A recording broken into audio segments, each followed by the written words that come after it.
Bom dia, irmãos. Hoje é dia 1º de dezembro de 2024. Bem-vindos à EBD online da 4ª Igreja Batista do Rio de Janeiro. Hoje estudaremos a lição de número 12 da revista Compromisso, baseada no capítulo 13 da Carta aos Hebreus. Tem o seguinte título: Exortações sobre a conduta cristã. Oremos. Senhor nosso Deus, obrigada por esta oportunidade de estudarmos a Tua Palavra.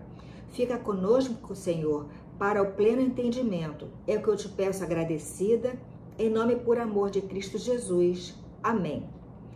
Bem, irmãos, nós temos para esta lição um texto áureo que está em Hebreus, capítulo 13, dos versículos 20 a 21, que nos diz o seguinte: Ora, o Deus de paz, que pelo sangue da aliança eterna tornou a trazer dos mortos a nosso Senhor Jesus Cristo, grande pastor das ovelhas, vos aperfeiçoe em toda boa obra para fazerdes a sua vontade, operando em vós o que perante ele é agradável por Cristo Jesus, ao qual seja a glória para todo sempre.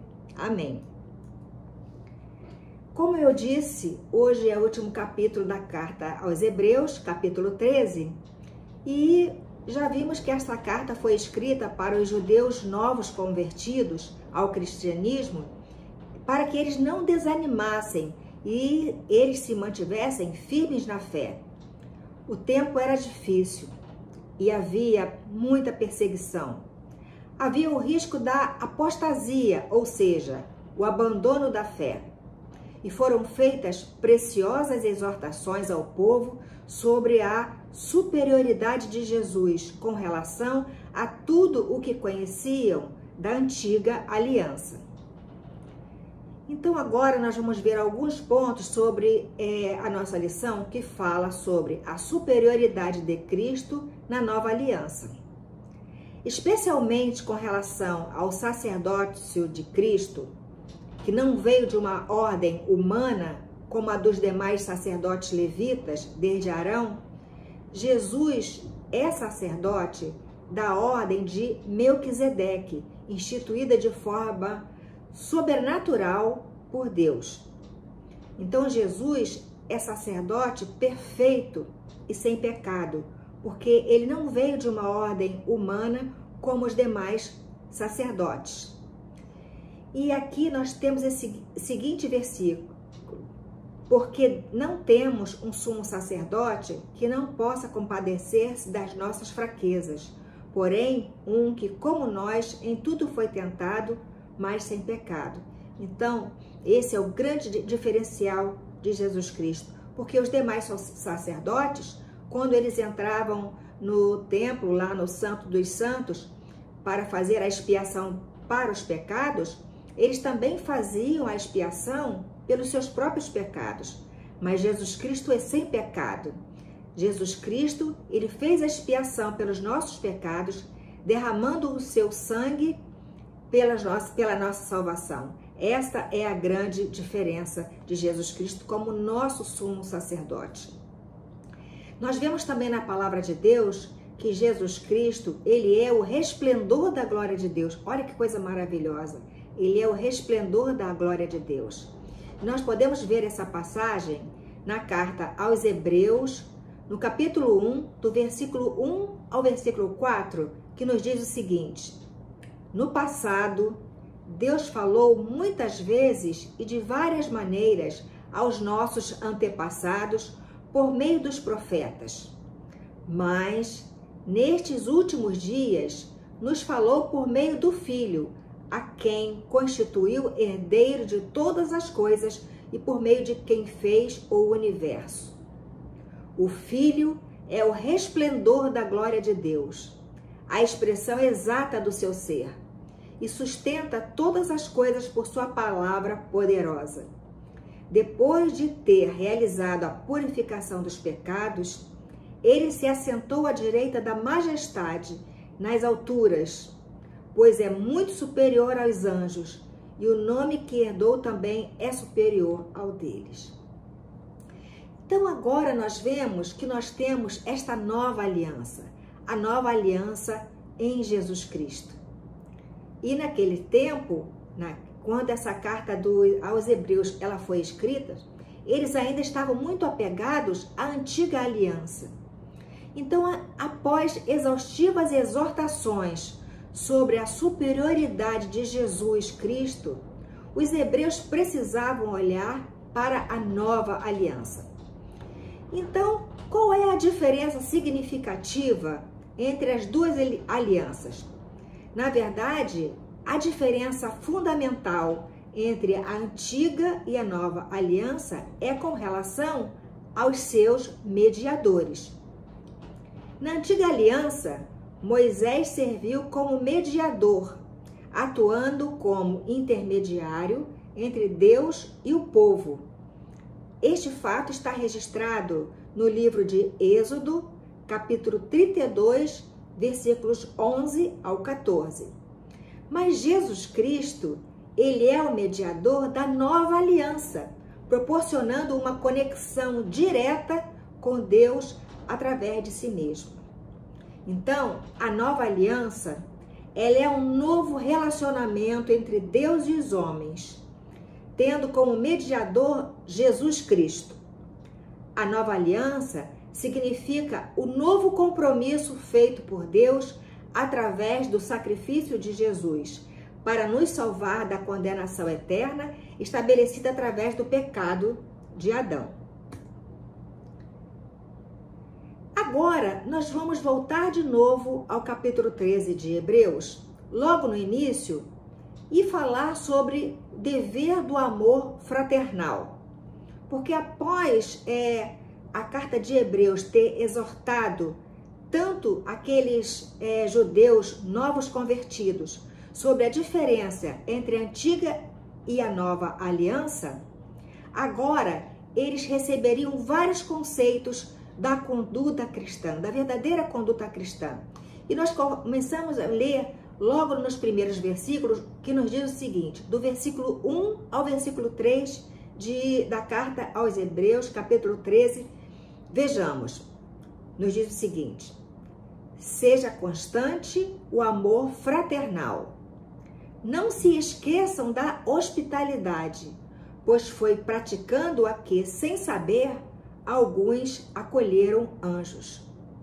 Lembre-se dos que estão na prisão, como se estivessem aprisionados com eles, dos que estão sendo maltratados, como se vocês mesmos estivessem sendo maltratados.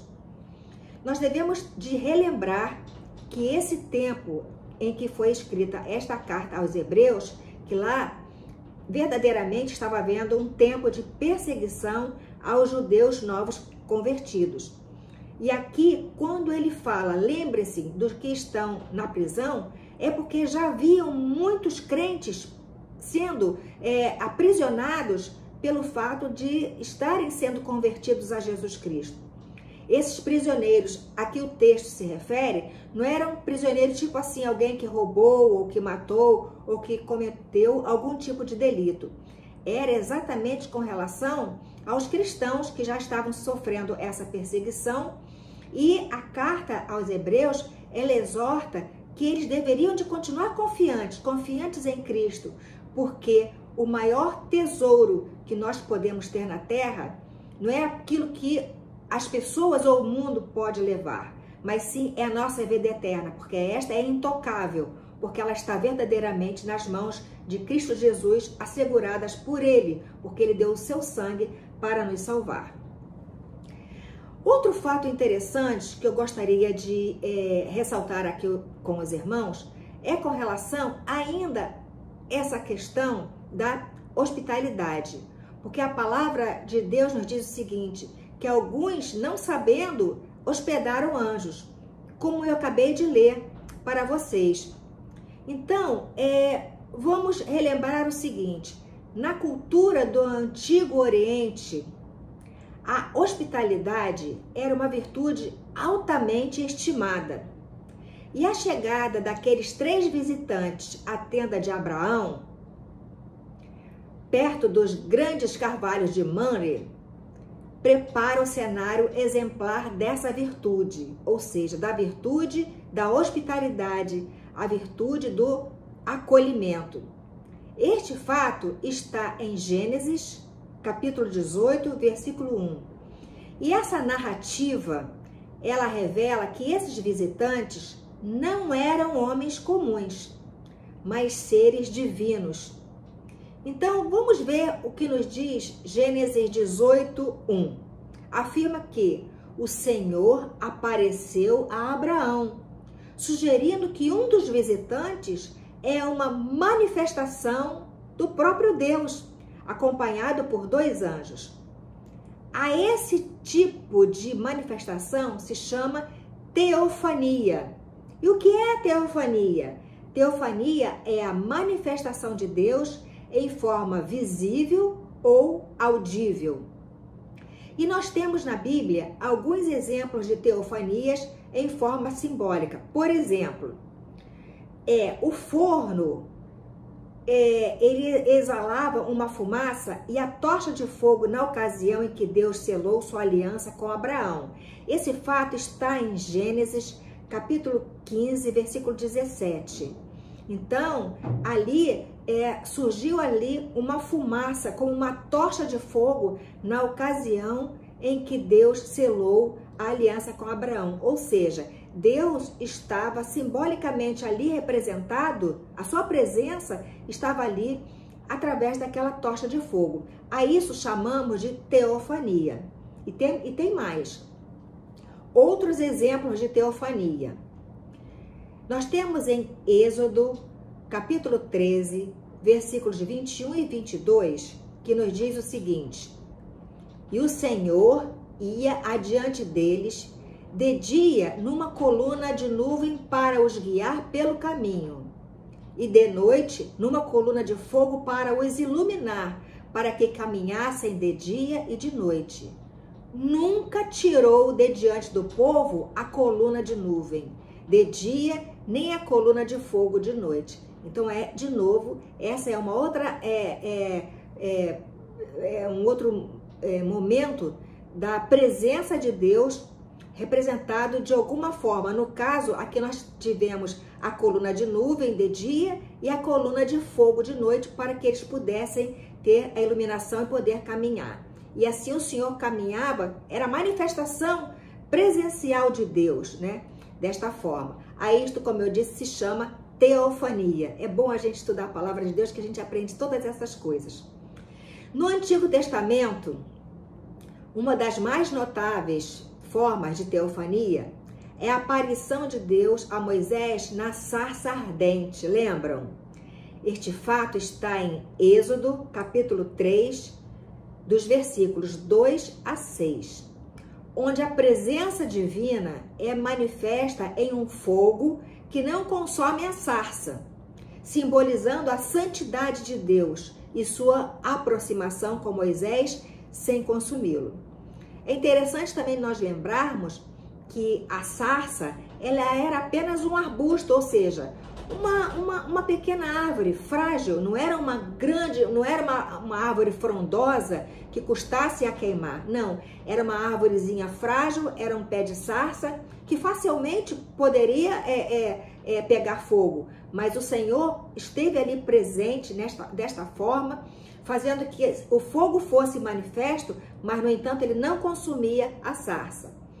Então, meus irmãos, o fogo é frequentemente utilizado nas Escrituras como símbolo da presença de Deus, especialmente com relação à sua santidade consumidora, isto é, a pureza de sua santidade e sua ira em relação ao pecado. Temos ainda o seguinte versículo, o autor de Hebreus, em Hebreus, capítulo 12, versículo 29, nos afirma o seguinte: porque o nosso Deus é um fogo consumidor. Muito bem.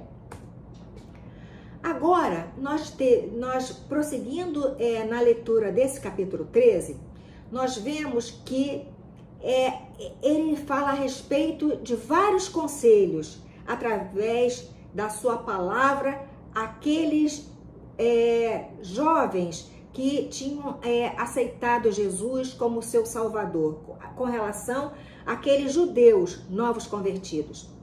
Então aqui o primeiro item é dever da moral sexual, que está em Hebreus, capítulo 13, versículo 4, que claramente nos diz o seguinte: venerado seja entre todos o matrimônio e o leito sem mácula, porém, aos que se dão à prostituição e aos adúlteros, Deus os julgará.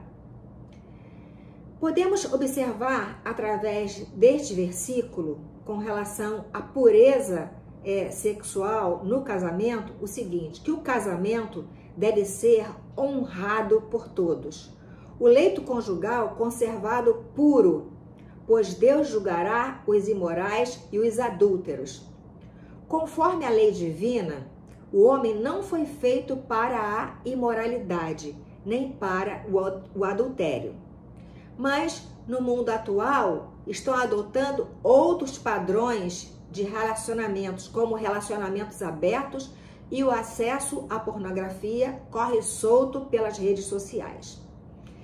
Tem um outro versículo na Palavra de Deus que nos fala também muito claramente com relação a essa questão da inversão de valores.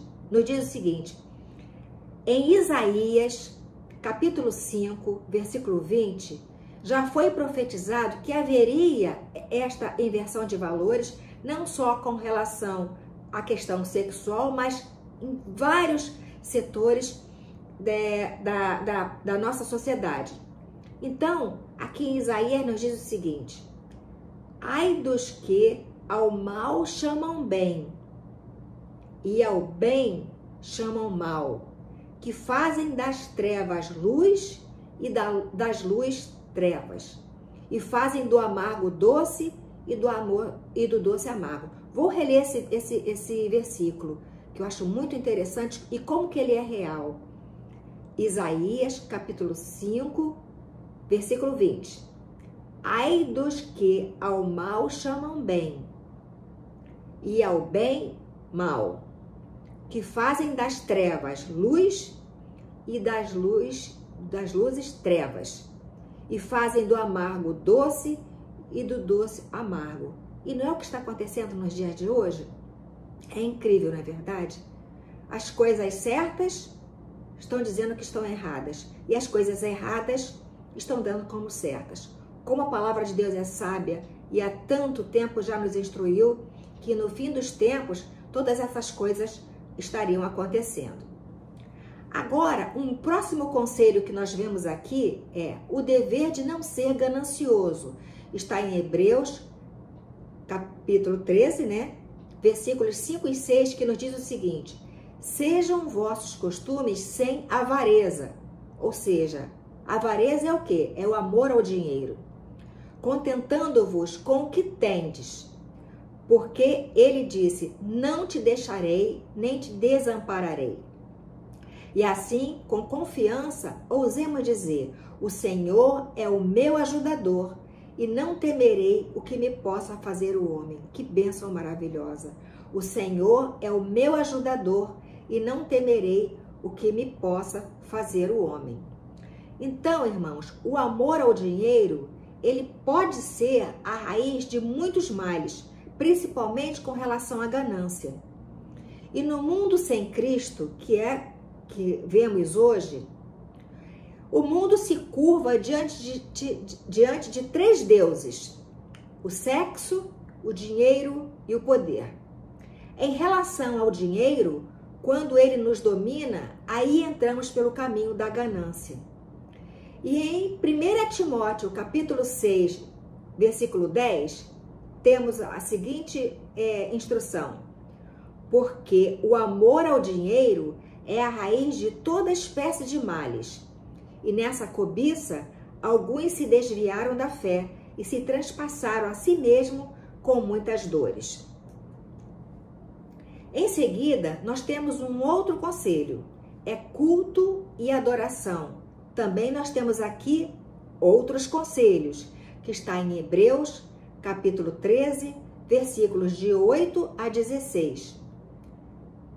começarei a ler pelo versículo 8, que diz o seguinte: Jesus Cristo é o mesmo ontem, hoje e para sempre.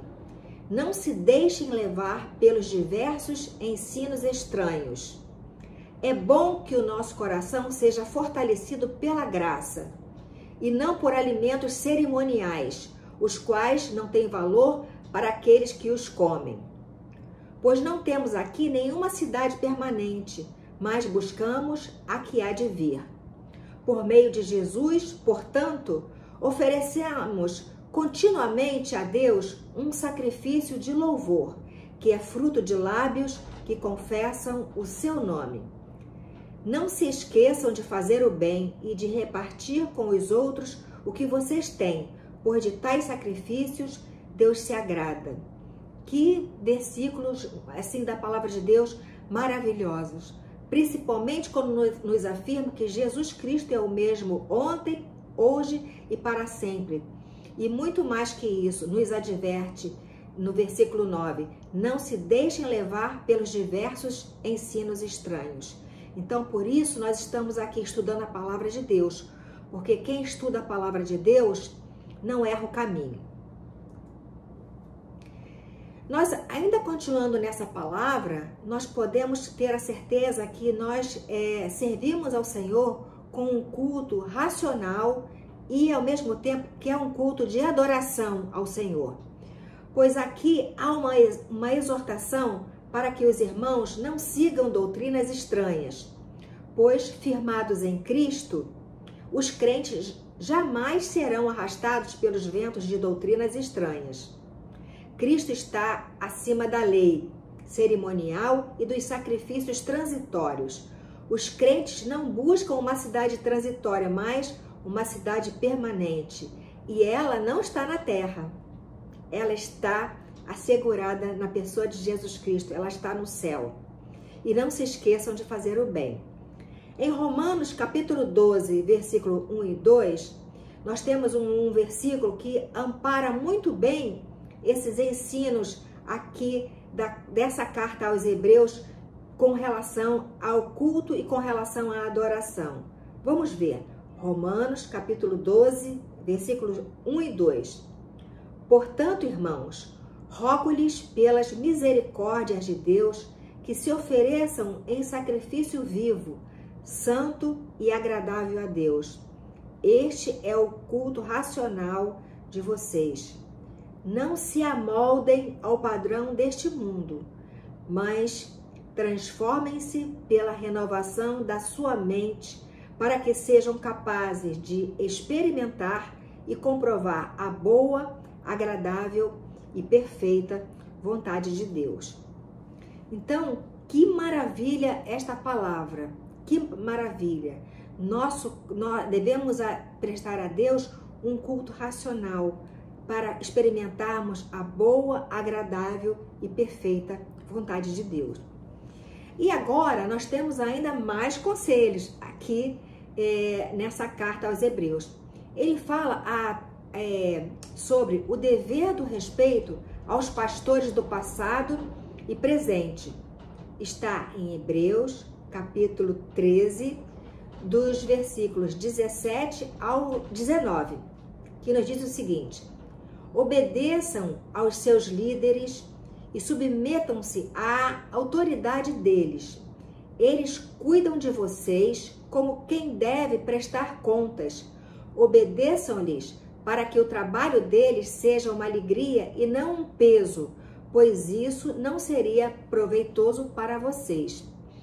É interessante nós observarmos neste versículo que o conselho é não só para os próprios pastores, mas também por aqueles pelos quais serão pastoreados por esses pastores. Que a palavra de Deus diz o seguinte: eles cuidam de vocês, os pastores cuidam de nós. E eles dizem o seguinte: para que esse trabalho dos pastores não seja um peso. Em algumas traduções diz assim: para que eles não façam esse trabalho pastoral gemendo. Então, deve de haver harmonia entre as ovelhas e os pastores. e os líderes são conclamados a cumprir suas tarefas com alegria. Então, para que haja essa harmonia, para que haja alegria no trabalho pastoral, é necessário que haja harmonia entre as ovelhas. E em seguida, no versículo 18, nós temos aqui uma expressão muito interessante. É quando ele diz assim, orem por nós, ou seja, orem pelos pastores, orem por nós. Estamos certos de que temos consciência limpa e desejamos viver de maneira honrosa em tudo. Então, esta é a verdadeira conduta dos verdadeiros pastores. Eles têm essa responsabilidade de prestar contas a Deus e também eles conclamam para que haja alegria e harmonia no relacionamento, para que o seu ministério não seja um ministério que tenha que ter muitos gemidos, mas que seja um ministério pleno e de perfeita alegria. E no versículo 19 diz o seguinte, particularmente recomendo-lhes que orem para que eu lhes seja restituído em breve. Então, esse obreiro que está escrevendo esta carta, pelo menos aqui esses trechos, indica que ele deseja retornar à liderança da igreja. Quando ele, vou repetir, particularmente recomendo-lhes que orem para que eu lhes seja restituído em breve. Que coisa muito interessante é quando um pastor, que o tempo todo nós vemos, o natural é nós pedirmos ao pastor que orem por nós. Mas aqui nós vemos este apelo tão genuíno dos pastores pedindo, clamando para que as suas ovelhas, para que a membresia orem por eles. Nós devemos sim orar pelos pastores, pelas suas famílias, porque eles estão ali para conduzir o rebanho e eles têm a grande responsabilidade de dar conta desse trabalho ao Senhor. O pastor toma conta das suas ovelhas, o pastor tem essa responsabilidade de dar conta perante o Senhor. Bem, agora, irmãos, nós chegamos à conclusão. Nós vimos que neste último capítulo de Hebreus, nós vimos muitos conselhos, mas amar a Deus e ao próximo são pilares fundamentais na fé cristã. Nós vimos logo no início dessa carta que, sem saber quem estava chegando ali como uma visita, Abraão hospedou seres celestiais. A palavra de Deus diz, hospedou a anjos, e nós sabemos que pela palavra de Deus, ali estava sendo feita a visitação do próprio Deus. Isto se reflete no modo de vida de cada um de nós como cristãos. E para encerrar, meditamos na preciosa instrução dos primeiros versículos do capítulo 13 de Hebreus, que acabamos de estudar, que diz o seguinte, seja constante o amor fraternal, não se esqueçam da hospitalidade. Foi praticando-a que, sem o saber, alguns acolheram anjos. Que o Senhor nos abençoe e eu desejo um bom domingo para todos. Que a paz do Senhor esteja em nossos corações. Que assim seja, em nome de Jesus. Amém. Um bom domingo para todos.